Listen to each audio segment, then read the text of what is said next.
I love playing bad games, and Steam happens to have thousands of them. Most of these are titles that are so bad they'll make you regret the fact that you bought them, or even spent your time trying them out. Scams, cash grabs, even just poorly optimized projects. But if you want the real gems beneath the garbage, you're going to have to wade through the muck. But that's what I'm here for. Today, I'm going to be taking another look at 8 of the worst rated games on Steam. I chose different projects from among the mixed, negatives, and overwhelmingly negatives. If you've seen this series before, then you already know that I try to give each game on this list a fair shake. I attempt to see both the good and the bad with each title. My intention is not just to trash all of these poorly received games, but to see where they failed and maybe where they succeed. If you enjoy the video, be sure to hit the like button and subscribe, as it really helps me out. You can also subscribe to my Patreon if you'd like to support the channel further. The link is in the description below. You can also watch a full playlist of all of these videos in this series right here. Hey Dad, it's me, your favorite son, and today I'd like to once again talk about bad games. Game of Thrones Kingsroad is an action-adventure RPG developed by Netmarble Neo and was released on March 26, 2025. It currently has mixed review status on Steam with 1,066 total reviews, 62% of those being positive. Usually when talking about games in these videos, I try to find the bright side. I attempt to look for things that these games do right, even if they have terrible reviews, even if everyone hates them, even if the game is genuinely bad. It's usually pretty easy to find something interesting or unique about each title. I played this game for the first time on stream, and this is a clip of someone asking me if there were any positives to this game. Is there anything redeeming about this game at all so far? You know, I would say... Try telling some lordling in the Reach there's an army of the dead marching on the wall. I don't know. I can't really say anything. And it's kind of shocking that this is but like... I lost my appetite when I saw all those wildlings in the gift.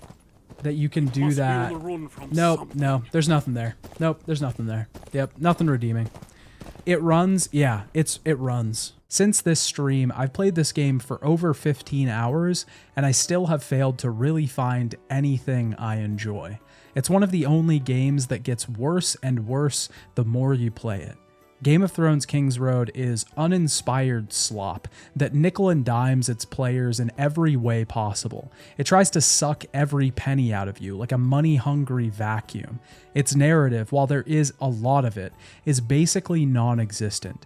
It takes up so much time by saying absolutely nothing at all. The game is tone-deaf in both style and time of release.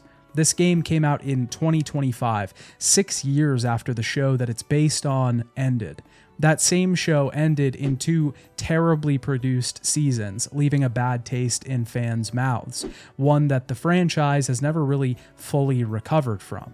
The shows are based on books, the last one of which was released 14 years ago, and the final 2 will probably never be released. A spin-off show in that of House of the Dragon started airing in 2022, and while the first season seemed to revive some of that fervor that the audience had for the initial seasons of the show, its second season left a lot of people wanting. I say all this to point out that the Game of Thrones franchise is an incredibly cold product, and I say that as a fan of the series. I absolutely love the books and used to constantly trowel forums and YouTube channels for any news on the next release or new theories that were cropping up. But after 14 years of waiting, I've given up on the series and the world that I once loved to be in. So when I saw the trailer for Game of Thrones Kingsroad at the Game Awards, I was really excited. I always thought that this world was rife for an open world RPG. The 2 previously released games, one made by Telltale and the other developed by Cyanide, both didn't exactly hit the mark. But these hopes were dashed by the end of the trailer as I saw the Netmarble logo pop up on my screen like a bad omen, a signal of the end times, something you never want to see in a video game trailer. If you aren't aware, Netmarble is a pretty prolific mobile developer, and their games are generally based on lots of microtransactions and grinding. Netmarble Neo specifically, the same developers as Game of Thrones Kingsroad, have also made Lineage 2, The King of Fighters All-Stars, and Ni no Kuni Crossworlds. While there is almost nothing that I can say I enjoyed about this game, there is a lot that I can complain about. Let's start with the game's narrative. As far as I can tell, the game seems to take place somewhere around the show's 4th season, seeing as, spoiler alert, the Boltons have taken control of the North, Jon Snow is acting as Lord Commander, and the Wildlings are preparing to march on the Wall. But we don't play any characters from the show, we play a character that we create. Our character is a bastard from House Tyr, a northern family. The story begins at the Wall in the north, and our character, Mr. Shrek, journeys beyond the Wall to save some members of the Watch and directly encounters the Whites past the ice barrier. This sets up the threat of the White Walkers and the coming winter, and becomes the backdrop and motivation for the rest of our story. We are instructed by our dying father to warn the other houses of this threat and ask for their assistance in holding the threat off. This means that we need to journey to the various kingdoms and talk to their leaders or people of power. This, of course, is just a way for the game to force different recognizable characters from the show into the story. We'll meet people like the Boltons, Jon Snow, and in later sections, even Jaime and Cersei Lannister. While these characters are using the show actors' likenesses, none of the original actors elected to reprise their roles for this game. This means that every character is just a really bad impression of the original actor's performance. You've left me no alternative. My uncle led a ranging years ago. Never came back. Still at it, are they? Well, these council meetings can drag on a bit. The story overall, or what I've experienced of it, is incredibly boring and doesn't even touch the disappointing last few seasons of Game of Thrones, let alone the well-written and performed earlier seasons. We generally go to an area, ask for help, and then have to get involved in some local conflict. We deal with the conflict and then are told to go somewhere else, or that the leader will think about it. The problem with the whole premise here is that we know how this all ends. It's not even that this game serves as a prequel, it's that this game serves as a prequel to the second half of the show. We know how the threat of the White Walkers ends. We know the fate of every single pre-established character that we meet. This means that those characters only serve as cheap pops for the audience, a recognizable face to remember from something that you used to love. On a deeper level, every single cutscene is drawn out and long. Unnecessary information takes up most of a very uninteresting story. After the third overarching encounter, we realize that this is just the same thing over and over again with no signs of changing. Every side quest is similar, fetch quests that provide nothing of substance to the player in terms of narrative and even less in terms of rewards. But Game of Thrones Kingsroad makes it a point to keep the player engaged in its gameplay loop. This is not because the goal of this game is to develop a quality product that people will enjoy, but to enact psychological warfare on its players in the hopes that they'll spend more money when the gameplay loop is disrupted. Speaking of gameplay, let's talk about that aspect of the game and its design. When we create our character, we have 3 options: sellsword, knight, or assassin. These are the 3 classes that the game gives us. I played the sellsword and knight, but did not try the assassin. Basic combat follows a pretty simple formula. We engage some enemies, combine light and heavy attacks to pull off combos, and whittle down the health of said enemies. We have other tools at our disposal, active skills that have their own cooldowns, a rage bar that contains the resource we spend to use these skills, and one ranged attack that we can use to damage enemies from afar. The combat is incredibly clunky and slow. We can block and dodge, but the systems are unreliable. Sometimes our attacks just don't hit, even with no block or dodge from the enemy. Sometimes we get hit even though we blocked or dodged. Most of our attacks take forever, and while this does seem to reflect the realism of our character in the world, it makes our character feel ineffective at combat, which is not a good thing when the game places so much emphasis on powering up this character. There are a ton of ways to get stronger in the game. It's basically the entire point of Kingsroad. Because Game of Thrones Kingsroad is a live service style game, it has one attribute that we need to pay attention to, in that of momentum. This attribute seemingly determines our overall combat power, and getting gear, weapons, and different buffs that increase our momentum makes us stronger in combat. Basically, green number is good, bigger number better. This isn't to say that the systems that Kingsroad has aren't complex, because there's a million of them, and they're all pretty difficult to understand. This is mostly because of the way they're implemented. The mechanics in the game only serve the purpose of giving you a dopamine hit when you realize that you made the number go up, and when you see the number go green. Dealing with all of these mechanics takes up about half of our gameplay time, because after nearly every mission or encounter, we have to go to the menu system and deal with all of the pesky red notification symbols that are here to greet us. We can craft gear at forges from resources that we retrieve. We can take repeats of the gear and use it to enhance other gear. We can enhance artifacts with resources to empower them. We can run expeditions to find more artifacts. We can craft jewelry, enhance it as well. We can complete quests in the guidebook that net us resources. We can complete daily activities, weekly activities, get rewards from achievements. We can level up the benefits of set pieces. There's a battle pass. We can manage our estate and increase the level of all of its buildings. We can craft healing items and battle items. We can upgrade skills, combos, abilities, traits. There is a subscription service that you can buy to get regular paid rewards. There is so fucking much bullshit in this game, it is mind-boggling. Kingsroad carves its motto into stone, permanently etched into the bedrock of the earth: quantity over quality. Each of these systems is required, and each of them provides minimal reward to the player. The whole game is about getting our character stronger so that we can complete the next thing.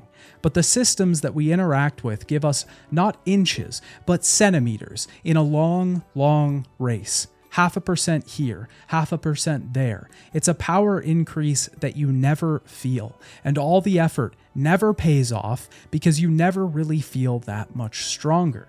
The balance of Kingsroad is terrible, and being stronger is so important to progressing. At the beginning of the game, combat is relatively simple, and we have almost no trouble taking down enemies that we go against. A few hours into the game, things get a bit harder, and dodging and blocking becomes incredibly important. Side activities become mandatory because we need to power up to complete the main quests. We are power gated out of most of the main quests, which the game makes us incredibly aware of. If we're even just a bit under the momentum requirement, then we're one-shotted by the enemies and do barely any damage to them. If we're just on the line of required momentum, then enemies are damage sponges that take forever to kill. We actually need to be over-leveled to effectively take on the enemies. This is by design and is heavily involved in how the side content of the game is structured. While everything I'm talking about sounds like something that's ripped straight out of your standard mobile fare, Kingsroad is actually trying to be like 5 games at once. The beginning stages of this game sort of feel like it's trying to be a Witcher-like open-world RPG. The tutorial section is very linear, and while its cutscenes were goofy and misplaced, it was the most polished that this game ever felt. In the world, we can go out and do side activities like taking out bandit camps, gaining control of certain areas, seeing visions of the past and fighting the children of the forest, and collecting murals from the old world. I was actually excited to try out the last two. Some of the most interesting pieces of the A Song of Ice and Fire world are the past, the things that we haven't been able to see, the things that have been left up to history, to unreliable narrators. The visions of the past, though, are just generic combat encounters, and they're some of the worst in the game. The children of the forest trap us, preventing our movement, and spam fire attacks, which are very annoying to deal with. These encounters are also on a time limit, so even if we're doing well, we might still fail by taking too long. Just another way for the game to power gate us out of certain activities. The murals were also promising. Seeing small lore codexes from the past should be cool, but the only reward for these is a 2-sentence piece of text, generally things we've already heard about. It also doesn't help that these mural activities are very poorly designed jumping puzzles in small ruins. During these activities, we're introduced to double ladders, apparently something exclusive to Westeros. What, you don't remember that part in A Clash of Kings where they introduced the double ladders of Westeros? Well, you clearly aren't a real fan. Each area of the game holds a ton of these side activities, and like I said before, completing these is required to advance in the main story. Most of these side activities give us resources that we need to craft gear or upgrade our estate. In this way, it seems like the game is trying to be a generic open-world node collector, but the game also shows its mobile hand because to get the rewards from the side activities, you are required to use RP, a currency that recharges a certain amount over time. But of course, you can just buy some from the shop if you'd like. It feels like Game of Thrones Kingsroad is trying to be a modern Witcher for the Game of Thrones series, but also a Destiny game with co-op online dungeons, and something like Lost Ark or Genshin Impact all at the same time. There are so many ways to pay in Kingsroad, so many different currencies, so many different things to purchase from the shop. Keep in mind, this game is currently $25 because it's technically in early access, but its full release is coming in May, which is when the game will become free to play. You can purchase a starters package. You can, of course, upgrade your starter package to various tiers that will provide extra resources and give you the convenience of free fast travel. You can buy loot boxes that will give you various sigils to equip or resources to upgrade your gear. You can buy the monthly subscription, you can buy the battle pass, you can buy outfits, gear for your mounts, new mounts like direwolves. You can even buy episode completion packages, which are a bit more complex, but are probably the most egregious form of monetization in the game. Throughout the game, we'll be completing tasks from an episode guide. This is the basic structure of the game, and the tasks keep us along a path that ensures that we interact with this mechanic. Each task will have us completing things like normal main quests, side activities, or just getting a certain amount of skill points for our character. Every one of these tasks gives us rewards, but when we complete an episode, a larger collection of tasks, we're given a larger reward. This is usually in the form of different currencies that can be spent in the shop. The episode completion packages allow us to purchase a pack that will give us even more rewards when we complete those episodes. The same thing exists for the estate, giving you more rewards when you hit certain estate levels. The worst thing about this game in general, though, is the limited inventory. We only have a certain amount of inventory slots at the beginning of the game, about 25 spaces or so. This is a huge problem because we pick up so many resources and so much shit in this game. We can gather herbs in the environment that we need for alchemy, we gather crafting materials from quests to make new gear, we gather trash items to sell to vendors for basic currency. There is a lot of stuff that we need to keep in our inventory in case we need it for later. If we don't have enough space for an item, we just can't accept a reward and have to make space. We can of course increase the inventory space, and we'll naturally get more spaces as the game goes on, but this eventually stops, and the only realistic way to get inventory spaces is from the shop with real money. The other problem is that we'll get random items that just take up space in our inventory that we can't do anything with. Specifically, loot boxes that we get from the game that have outfits inside that we already have. We can't delete these items, but we can't open the items because we have the outfits that are inside. They just take up another piece of our inventory. This limited inventory colors our experience for a very large portion of the beginning of the game. We constantly are stopped from completing tasks and accepting rewards. We often have to just delete trash in our inventory or head back to town to try and sell some stuff to make room. It's a constant fight against this inventory system. Trying to let the game actually let us play is a struggle. Of course, this would be a lot simpler if you just buy one of the welcome packages or upgrade from the starter pack. It's only $25. Kingsroad also has dungeons that we can participate in to get extra rewards, but these are basically just boss battles with other players. I could only compete in the first one because there was never enough people to get to the second one. The problem with this is that completing the dungeons is required for the game guide, and you can't complete the other steps until you complete the ones before, so if you don't do the dungeons, you're screwed out of the rest of the game guide and its rewards. There's a pretty difficult crafting halt in the game as well. The main way that we get legendary pelts is through killing the ferocious beast in the game, the elk. This is a side activity, and we of course have to spend RP to get the rewards from it, but the rewards are randomized, and the side activity takes anywhere from an hour to 2 hours to recharge and let us do it again. These aren't the only ways that Kingsroad rails you into spending money in its shop. There's a lot more that I couldn't possibly list here, and calling it pay to win isn't really justified because you aren't really winning anything. There's no PvP in the game, so you aren't competing against other players unless you're paying attention to the leaderboard. That being said, this form of monetization is even more insidious because the rewards that you do get for paying are minuscule. They only prevent you from grinding for a few days. You can do all of this stuff without paying. Of course, it just takes longer, and you're relying on RNG to give you good rewards. But by the time you've put 20 hours into the game, maybe you're more likely to spend $20, because who cares, it's only 20. And then once you've spent 20, you can definitely spend another 20, because who cares, you've already played the game for 20 hours. You end up spending $40 for a game that isn't even worth $5.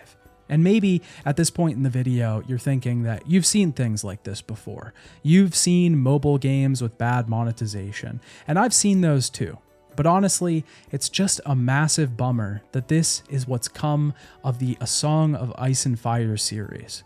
I remember reading these books when I was in high school and being so excited to see the series come to its conclusion, and now look where we are. The other problem is that you could so easily create an open world game in this universe. It doesn't have to take place across all 7 kingdoms. You could just set it in the north.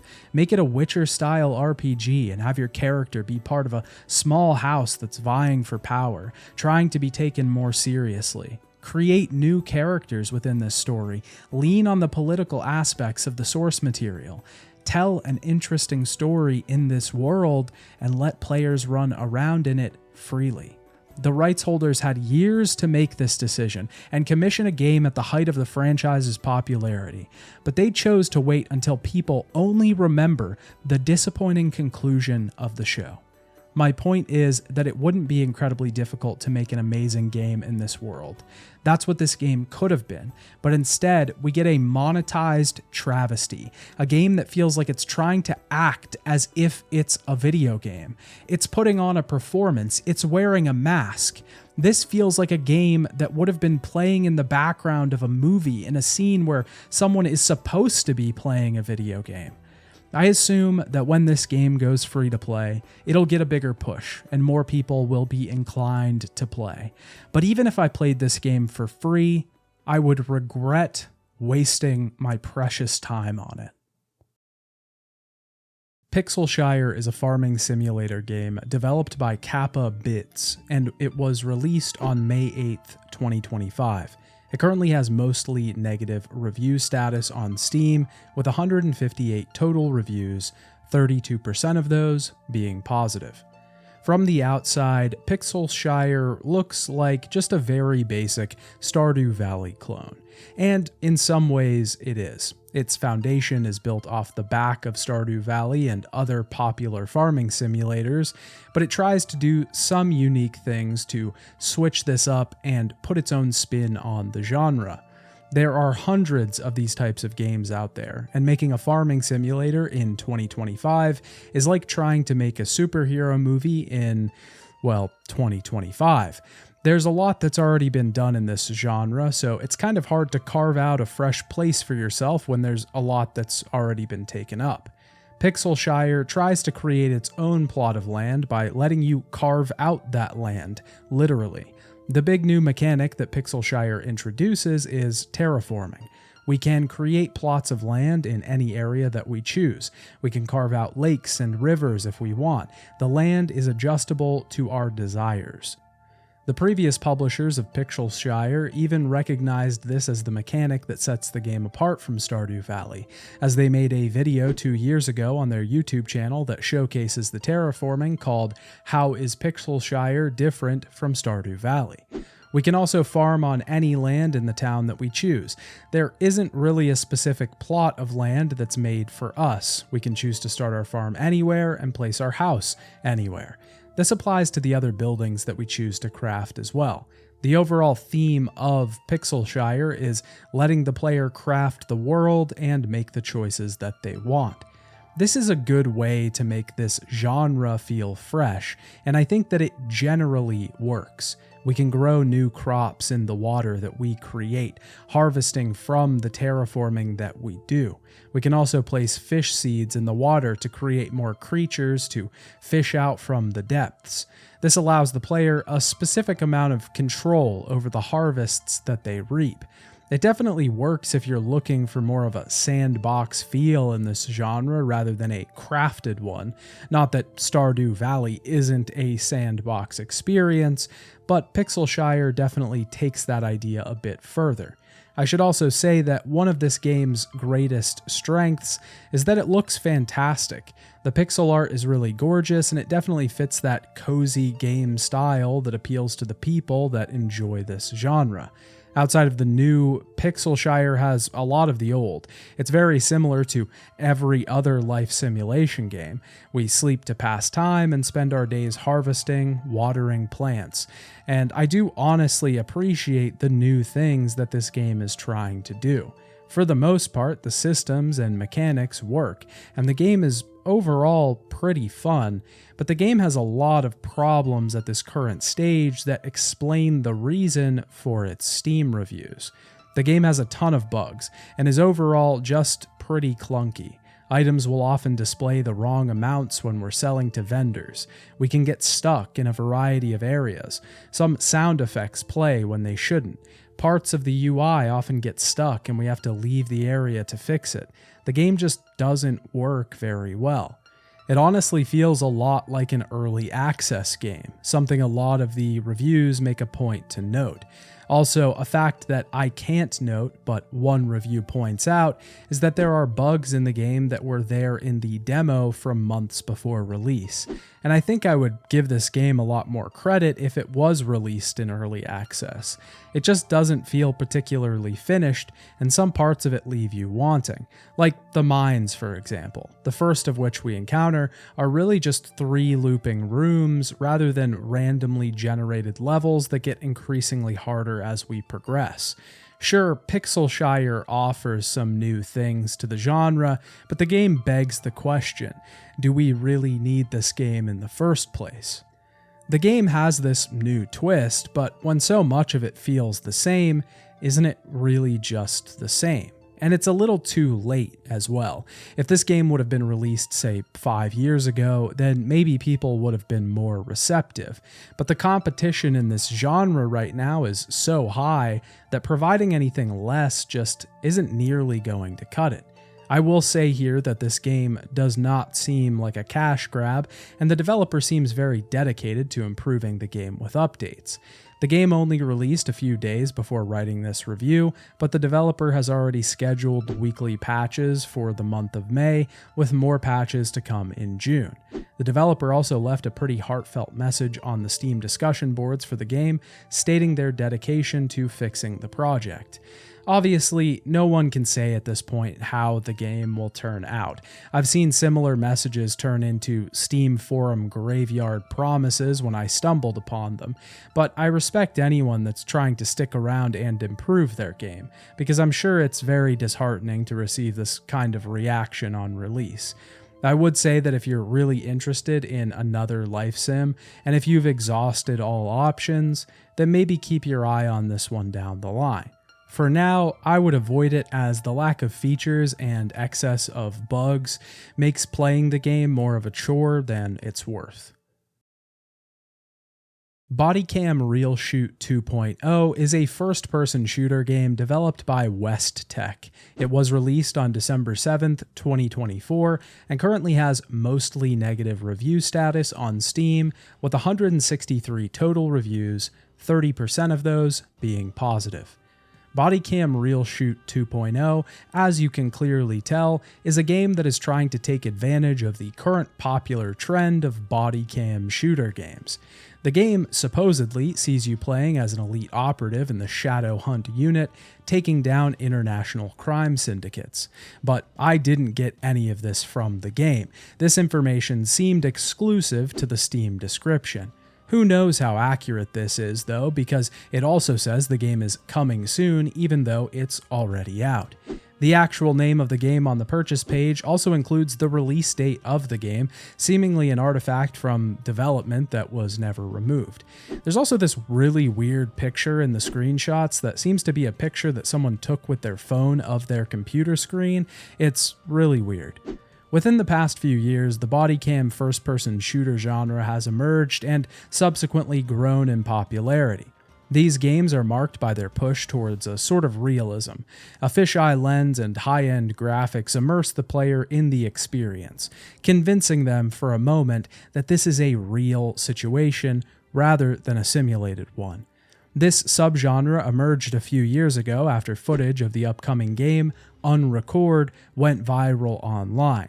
The clip was so convincing that a lot of people weren't even convinced it was a video game. They thought it had to be real. This is in part to the fantastic lighting, the jarringly realistic camera movements, and the overall aesthetic.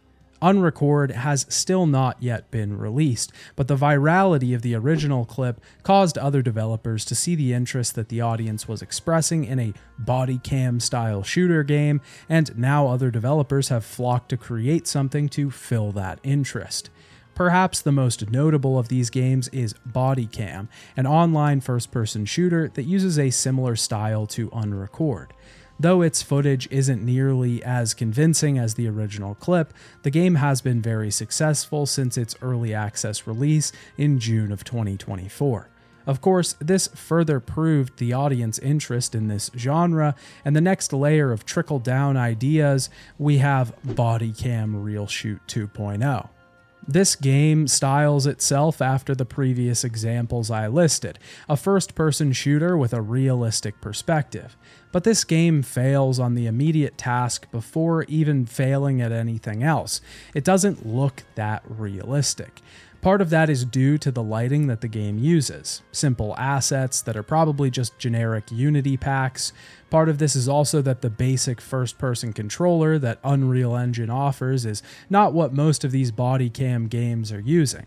As I stated before, a lot of the reason these games look so real is due to the camera movements attempting to replicate realistic movements of the body. Real Shoot 2.0 does not have this level of animation quality and generally just looks like a fisheye lens filter stuck on the screen. The UI also looks awful and looks like some weird mix between a body cam and a DSLR with the aperture and the ISO on the bottom.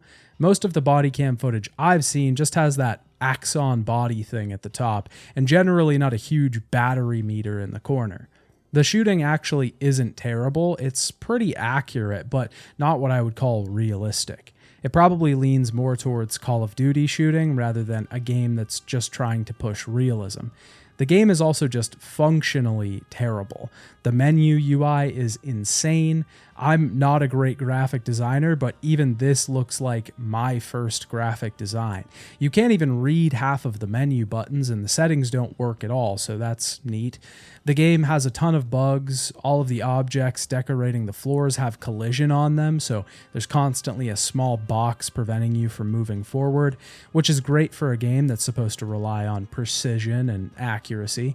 The game also doesn't have multiplayer, which is what most of the people that are looking for these games are here to play. When a game sets a standard for the genre, you sort of have to live up to that, or at least do something else better than the people that came before you. Bodycam is already a fully multiplayer game in this space, so if you're just giving people shitty AI bots to fight that don't react to your movements or sounds, what's the point? It seems that the point was to trick people into buying the game by making them think it was Bodycam, which worked because one person in the reviews had that exact thing happen to them. The game was also way larger than it should have been, so this whole thing honestly could have installed a permanent Bitcoin miner on my computer and I would never know.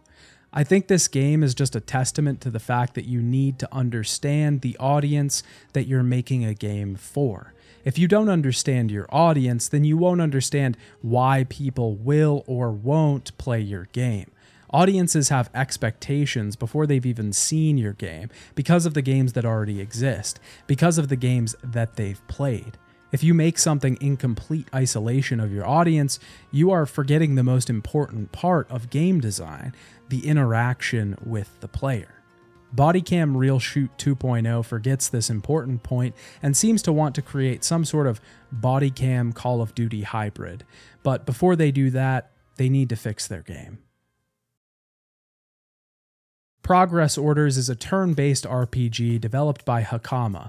It was released on April 9th, 2025, and currently has mostly negative review status on Steam, with 71 total reviews, 30% of those being positive. Progress Orders centers its story around an adventurer, one that we sort of create at the beginning of the game. This character is looking for his grandfather, who may or may not be alive. He gains the power of clairvoyance pretty early into the game and the ability to see through the eyes of other people. He sees the battles to come and the tragedies that will eventually fall upon this land. It's up to us to stop these tragedies and do work for the Legion Guild. We do this by trekking through dungeons, completing subquests, and fighting demons. Progress Order's combat system is really quite odd. Fighting takes place in sections of 3 actions. We can queue up 3 actions for each character. These actions will be carried out in the order that they're played. The whole system revolves around planning our actions out, because once they've been set, we don't have control and we just wait to see the outcome. We can target enemy weaknesses, but these aren't really given to us. We just have to figure them out. We also have to pay attention to the enemy's planned moves and set ours up accordingly. If the enemy is starting out with a strong attack on their first action, we have to make sure to guard with the targeted character on that action, or heal afterwards. When the enemy isn't planning to guard, we have to make sure to attack to do the most damage. This system is probably the star of the game, the most unique thing in the entire title, and I think it's where the game is the most interesting, but also where it fails the most. One of the biggest problems with this system is that it pulls autonomy away from the player. Once our actions are locked in, we have no control and everything is left up to a roll of the dice. The system both feels like we have total control and that planning is important, that a good grasp of the systems are needed to excel, but also that you don't really have control.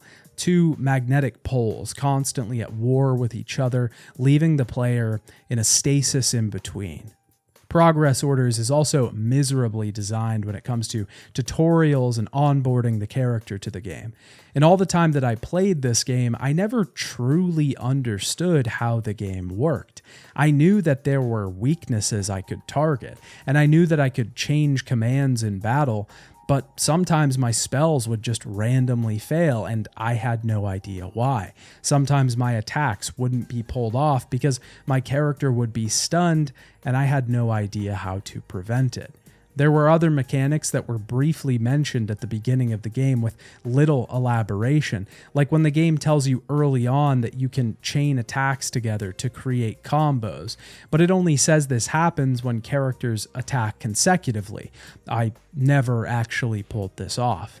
We can activate buffs back at the guild to earn more experience or give our characters more damage and defense. We can also talk to the various groups and parties at the guild to get extra quests for them. Completing these quests will increase our relationship with them and make them perform better in combat. These sort of work like Persona Confidant quests, telling minor side stories through extra quests and characters.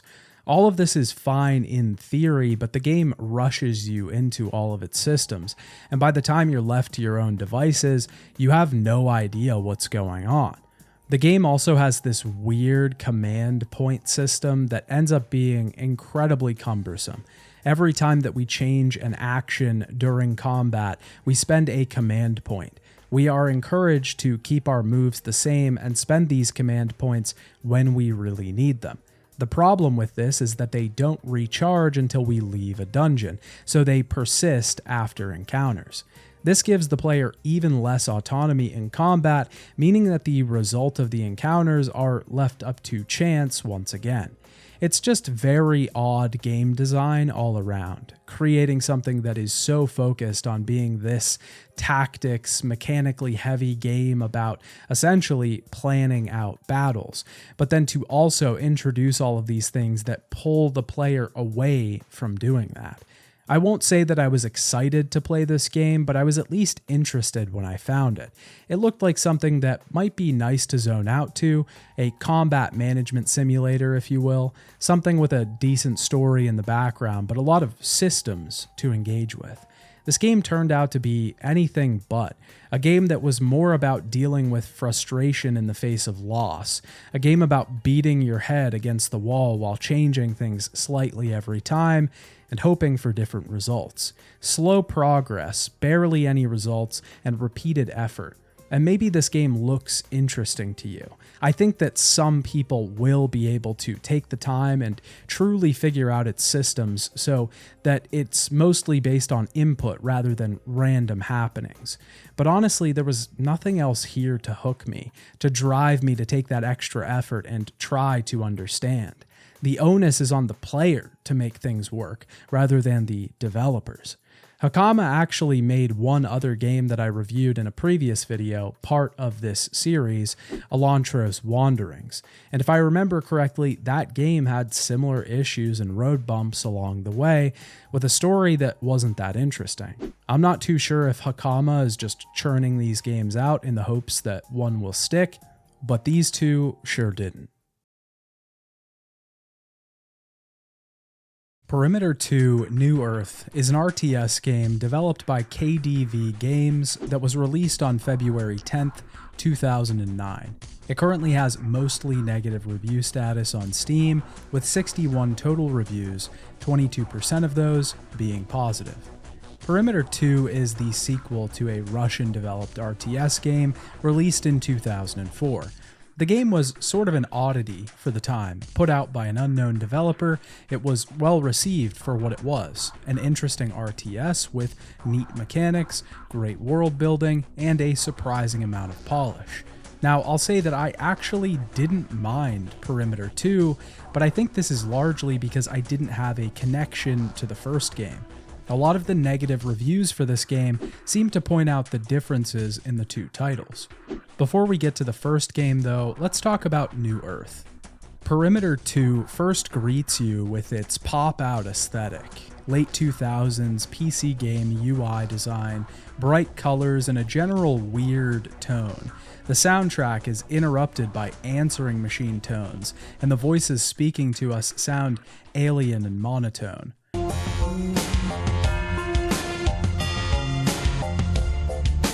Perimeter 2 places us in the shoes of one of two factions.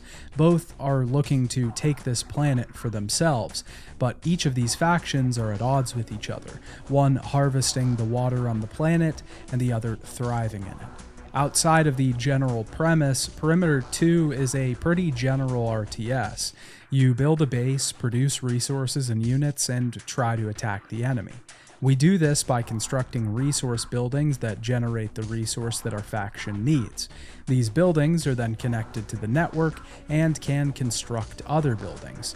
Turrets that target either ground, air, or specifically buildings.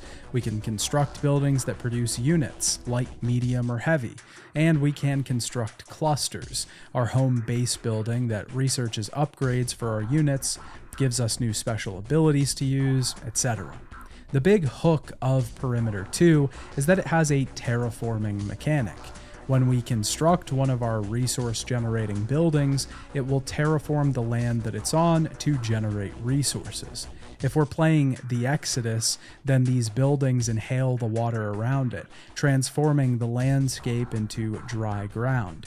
If we're on the Harkback side, then the resource building dumps water out onto the land and turns the dry ground into a lake. This is because the Exodus can only place buildings on land, and the Harkback can only place buildings on water. This means that the environment is fully adjustable and will change through the course of our game. The environment basically reflects the amount of land that you have taken. If you're on the Harkback side, then as you move into your enemy's base, the territory around you will slowly turn into a vast ocean as you take the land that your people need. It's a really cool mechanic and was probably one of my favorite parts of the game. To see a game from 2009 that had this unique depth that I had never really seen before was interesting. The game has its own problems though. Only having the choice between two factions is pretty limiting since the first game actually had 3. Playing a game with 3 players leaves one of them picking a repeat faction, which can get a bit confusing when you're going up against 2 of the same enemy. The game's units are also pretty limited. There isn't really much option here, and strategies don't differ that greatly across games. You're honestly rewarded the most if you get really aggressive and place as many resource buildings at the beginning of the game as you can. This allows you to have enough resources to produce a ton of units really fast and just completely overtake the enemy. I imagine the game would be pretty hard to finish with real players though, since the AI is generally dumb. If you still have one resource building left, you can still generate another resource building and splinter off from there. So if you're being attacked, the best strategy is just to start quickly producing a ton of these resource buildings and expanding your base while the enemy is attacking. Of course, this doesn't work if you're entirely overwhelmed, but with the brain-dead AI, it's a pretty good tactic. That being said, this simplicity didn't really turn me off of the game. I didn't play it for 100 hours or anything, but I did come back to it a few times to try out new strategies I had thought of, or just to give it another go. This is probably because I am not a huge RTS fan. I have experience with the genre, but I'm not an expert in it, so the simplicity actually appealed to me in this case. But the real question here is, does this game feel like a true sequel, and was it warranted? And when I first booted up the original Perimeter game, I completely understood. I mean, listen to this. How can you not love this game?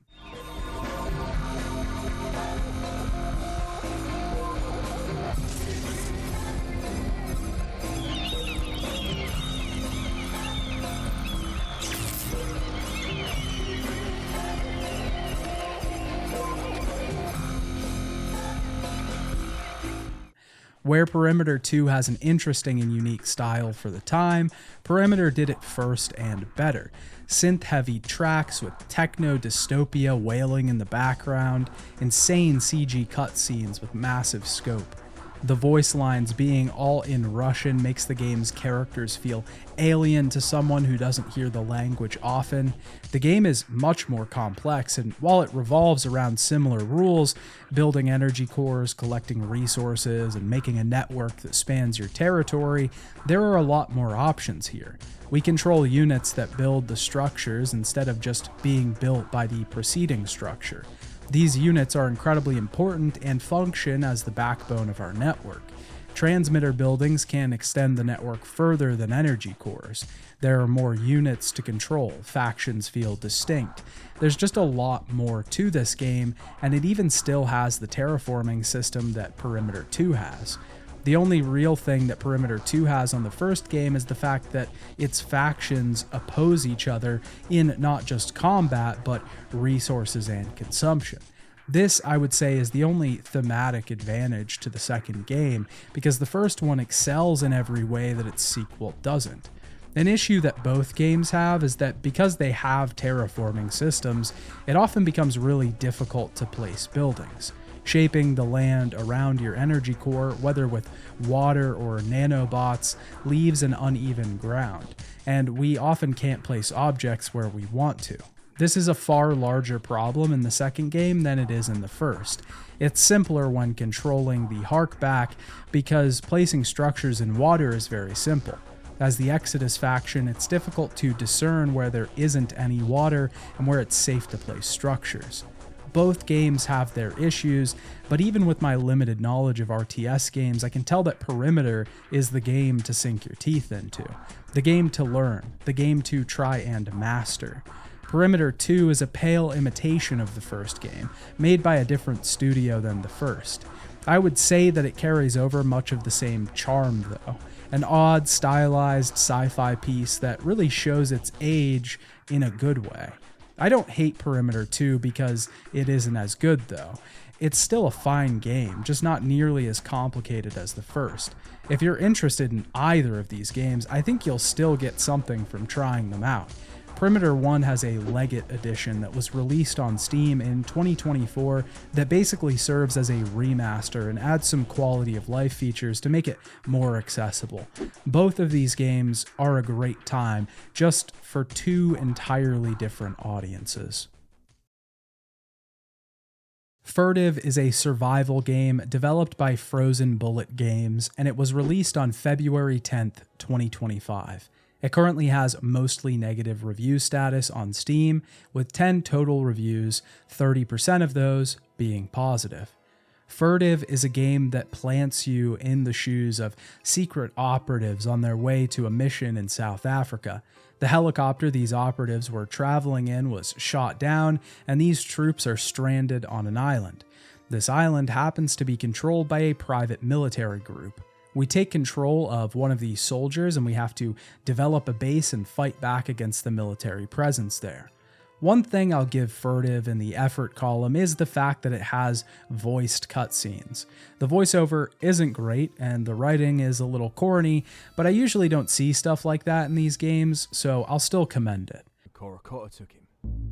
It's obvious, isn't it? It appears he's been caught with the intel we need. So, do we at least know where these guys are operating? The game itself is a very standard survival game. We start out on this island near a crashed helicopter and have to investigate our surroundings. The general goal is to build a base and take down the military complex nearby. Of course, our first goal is collecting resources, like sticks and stones to build better tools. The game doesn't really tell you much, unfortunately, which leaves you searching for anything that will lead you in the right direction. You can get stones just by picking them up on the ground, but you can only get sticks from trees. I even eventually figured out that you can equip a stone to cut down a tree and get your first sticks. After getting sticks and stones on your first tools, you can start to craft a little makeshift base. You can build a campfire, melt some metal to develop better tools, and eventually some chests and other structures. The goal is to get some guns and start taking down encampments in the area. This takes a while, as we actually need a lot of metal and a lot of other resources to do this. It's actually our introduction to the first big problem that this game has: resource availability and balancing.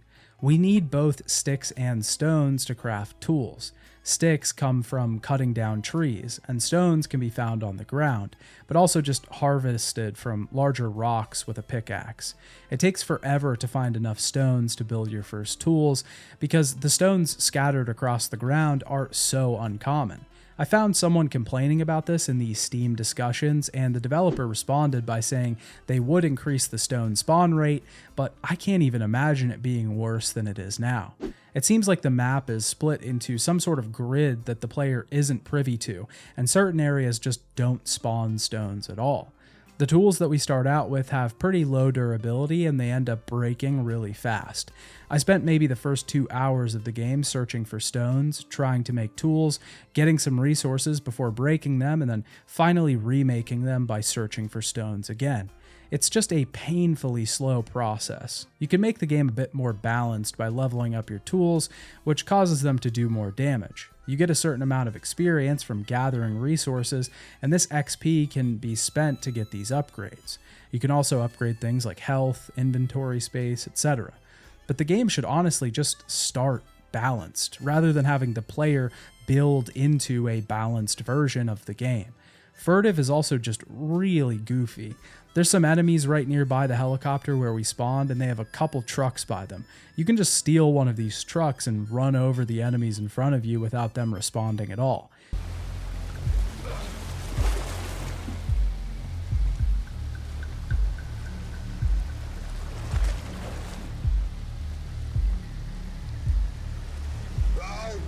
I didn't even realize enemies were out in the wild until I got attacked by some.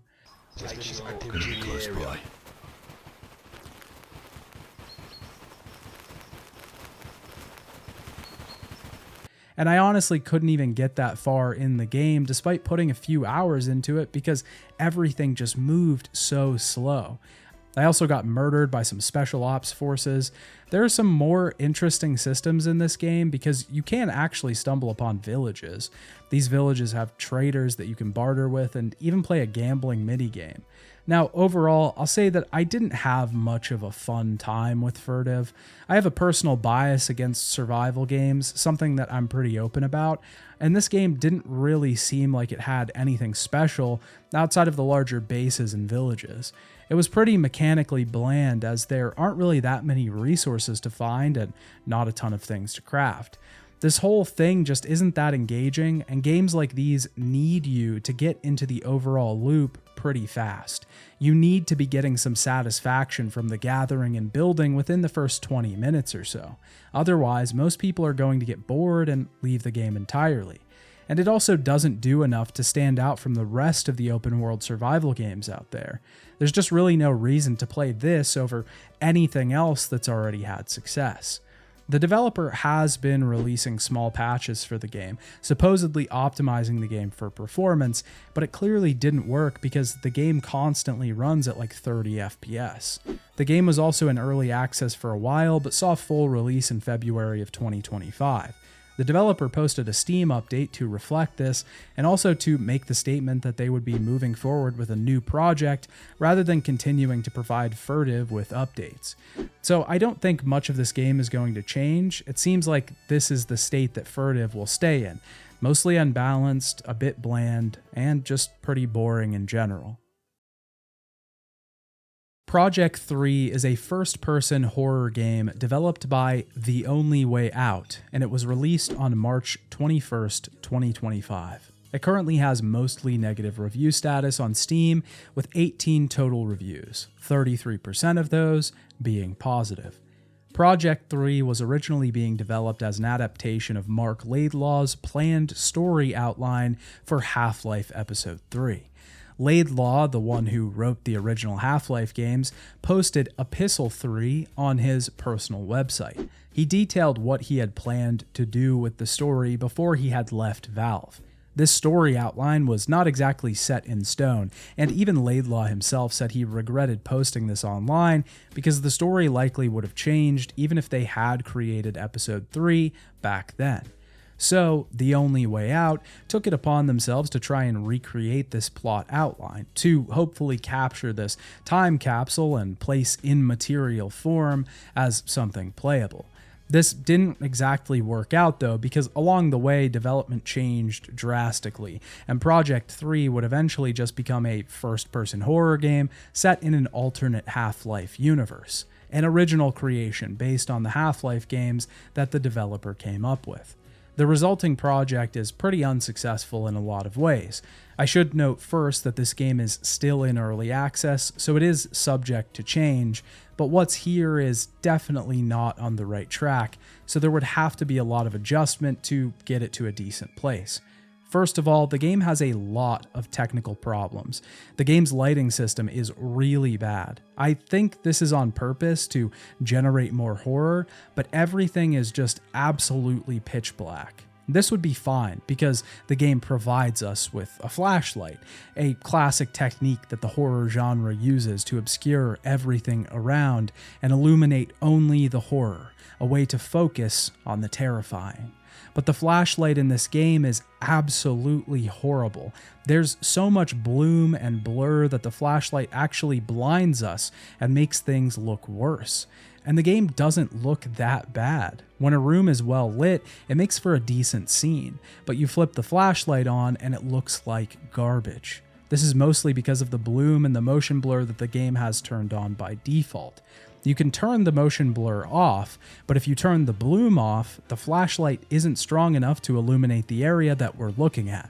So it's basically like playing with no flashlight at all. There's a particular area in the game that sees you walking across narrow platforms in a mostly dark room, and they curve and turn and move in a bunch of different directions. But with the flashlight on, you can't see the platforms. You can't see them with the flashlight off either. The only way you can see where they are is if you keep staring at the floor and just find the edge and follow it. It's terrible, because to even figure this out, I was fumbling around in the dark for like 10 minutes. And this is just a persistent problem throughout the game. You want the flashlight off, but you need it on for most of the experience. The game also has the problem of the horror not being very good. It's mostly just figures walking across our vision or cheap jump scares. Scary little lights as we crawl down a vent. I wouldn't call this game really scary at all. There were a few moments that got a jump out of me, but it wasn't even out of actual fear, just a spike of adrenaline for a second. The majority of the game is just dark hallways and some noises. Speaking of noises, the sound design is pretty bad as well. A lot of the effects just don't sound very good, and it's kind of hard when you're going up against Half-Life because those games had the best sound design.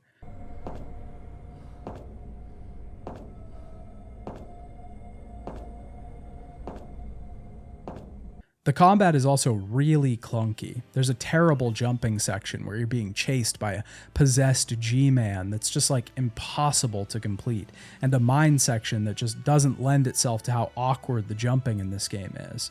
Also, anything that's past like 10 feet in front of us is slightly out of focus and blurry. I'm not sure if the developer made this choice so that our perspective looks like it's coming from a camera, but it's just really disorienting. The game camera even has a slight curve to the lens like it's a fisheye and a weird vignette around the outside. Not only is everything in this game dark, but everything is also blurry. Even the death screen is out of focus and blurry. This game is just very hard to play, and not because of the game's difficulty, but just because the game is fighting against you the entire time. When you're looking at a screen where the flashlight is blinding you by reflecting off of the pistol that you're holding, but also the environment ahead of you is blurry, but also the whole thing is dark, it starts to make your head hurt. Your natural reaction is just to look away. I should also note that the only patch that was released for this game came out on March 21st. This patch supposedly included checkpoints, but these don't work. I had to retry the jumping section with G-Man a bunch of times, and 90% of the time I would start back from the beginning of the level, but 1 in 10 times I would restart right before the encounter. It seems like a bug, but it was also just another inconvenience. Speaking of updates, the game mostly seems to be left in this state for the time being. The developer hasn't updated the game since March, and no news that I could find has been put out on it. The only way out seems to be working on an Outlast-inspired VR game, judging by their YouTube channel, so I'd imagine this game is abandoned at this point. It's strange because Project 3 doesn't really have much going for it, but all of the other games that this developer has, at the very least, seem really stylized and pretty well received. And even if those games are clunky like this one, at least they stand out and have a unique aesthetic. And because of that, those games look far more interesting to me than Project 3 does. Sunnyside is a farming simulator developed by Aftabi Games, and it was released on June 14th, 2024. The game currently has mixed review status on Steam, with 851 total reviews, 68% of those being positive. Sunnyside is another game that takes its greatest inspiration from games like Stardew Valley and Harvest Moon. At its core, the game is a farming simulator, where you plant crops and tend to your land. You sell these crops to make a profit and use those proceeds to upgrade your facilities. This is just the core of Sunnyside though, because there's a lot more to this game than meets the eye. On the surface, the game is basically Stardew Valley, but in 3D. And it sort of is, but unlike the previous farming simulator game that I talked about in this video, Sunnyside actually manages to set itself apart from the others in the genre. There are a lot of systems to this game, a lot of things to do, a ton of stuff to keep us occupied. You might think this could be a bad thing for a farming sim, because a lot of your days can be short due to energy management. Sunnyside rectifies this by making a big change to the energy system. We also have a hunger meter, and when that's filled, our energy stays high. Our energy is basically unlimited in that regard as long as we have enough food. This means that the day belongs to us, and that the only limiting factor is how much time we have in our day. Obviously, this is present in other farming simulator games, but here it works great because there's just so much to do in Sunnyside. We can head to try and complete the main story, which sees us getting acquainted with the town and meeting all of its inhabitants. We can complete quests for friends to get closer to them and learn more about them. We can farm and fish and gather and mine. There are a lot of different resources to collect, and our main goal at the beginning of the game is just to build a house. While some might find the progression a bit slow, I felt like working up to getting all the things needed for a house was actually just right. It takes quite a while to gather all the boards and necessary skills to craft them. Once you do, though, the result is incredibly satisfying. That's something that this game excels at, making your effort satisfying and rewarding. Certain things do take a lot of effort and time. Even farming general crops seems like it takes longer than most other sims, but you are rewarded well. The setting is also one of my favorite parts about the game. Sunnyside takes place in a small Japanese town. The bright green hills of the Japanese countryside roll all around us. Riding our bike around this little village is comfy and relaxing, which is exactly the vibe that this genre excels in. Eventually, we'll unlock a mine that's under the town, and this will introduce us to a completely new system to the game. Instead of implementing top-down action battle systems like other games, Sunnyside has a turn-based system. This uses charms that can be purchased in town. Our main character can then use these charms in battle to target enemy weaknesses. Our robot companion, Sparky, just has built-in attacks that it can always do. This combat takes place in these underground tunnels where Oni robots swarm the caverns. We have to navigate through these areas to get rock resources and also to solve the town's power crisis. It's a really unique system to see in this genre, and like I said before, it sets itself apart from other games. The system, from what I've seen, isn't that robust, which is one of the overall downsides of Sunnyside, but it's still nice that it's here. Another pro to Sunnyside is also just that the town is so large. There's a ton of different places to go. A jewel crafter, a woodworker, a blacksmith, a tech guy, everything you could want. A lot of these shops will actually build things for you, and this is a huge advantage because a lot of the stuff that we need to craft at the beginning of the game isn't available to us yet. Sunnyside has a skill system, and a lot of the stuff that we need to craft, the necessary resources for buildings at the beginning of the game, is locked behind the higher levels of these skills. Skills are unlocked through a literal tree which sits at a shrine in town. To upgrade and unlock these skills, we need to bring an offering to the shrine. These offerings generally come from the actual skill that we're trying to upgrade. If we're upgrading resource gathering, then we need to offer a berry that we gather in town. If we're upgrading crafting, we need to offer a piece of plywood that we make with our building table. If we were to compare this skill tree to Stardew Valley, this would be the community center, except that the community center gives us small upgrades for every unlock. It's a good system, and I think overall you can feel each piece of progression through the tree. It's significant, and the changes actually impact gameplay here. So the question is, do I recommend Sunnyside? Now, I haven't put 50 hours into this game, so I can't entirely say that it holds up into the end game, but I can say that in the time that I did put in, the first month or so, that Sunnyside is actually pretty decent. It was worth the $30 that the game costs, and I don't think there were too many downsides. One of the biggest complaints that the negative reviews state is that the game lacks optimization, and the game certainly does perform poorly in some areas, especially when you get into caves or even the farmer's market with a lot of characters. The game drops a bit of frames and starts to slow down a bit. This is pretty rare and doesn't impact the overall experience that much, though it is definitely a negative point for the game because it's kind of ridiculous that a $30 game doesn't run perfectly on a higher end machine. There's also just a bunch of little things that add up. The controls for the main character are a bit janky, their legs kind of freak out when they start moving a little. It's also hilariously easy to bail out on the bike that you ride around town. There also isn't a marriage system in the game, so if you're really interested in the dating simulator aspect of these games, then you will be disappointed. But there's just so many things that I really liked about this game, like the fact that you have to manage the utilities on your land. You have an app where you can track these, and initially you have to pump water from the ground, but later you can generate water automatically. There's also a ton of customization with building on your land. You can use a drone to fly around the farm and place stuff wherever you want. It's not an experience that I can't find problems with, but the problems that I did find did not outweigh the reasons that I was still playing the game at that point. And Sunnyside is kind of an experience that you'll have to take at face value. A few months ago, the developers posted updates on their social media stating that they no longer had time from the publisher to work on new content or improvements from the game.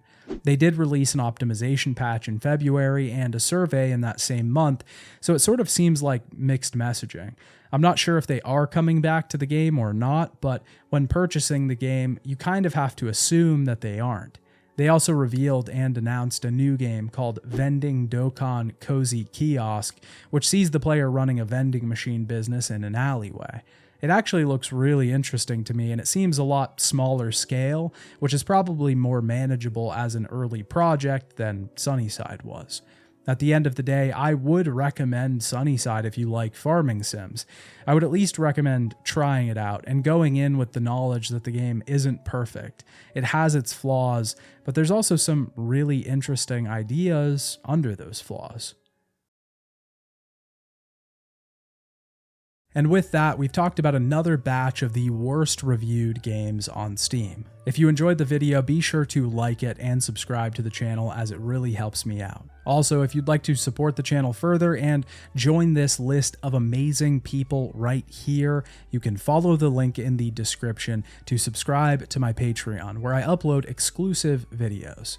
If you have any poorly reviewed Steam games that you'd like me to check out, be sure to leave them in the comments. Also, what did you think of these games? Did they seem bad or underrated? Let me know. See you next time. Bye, Dad.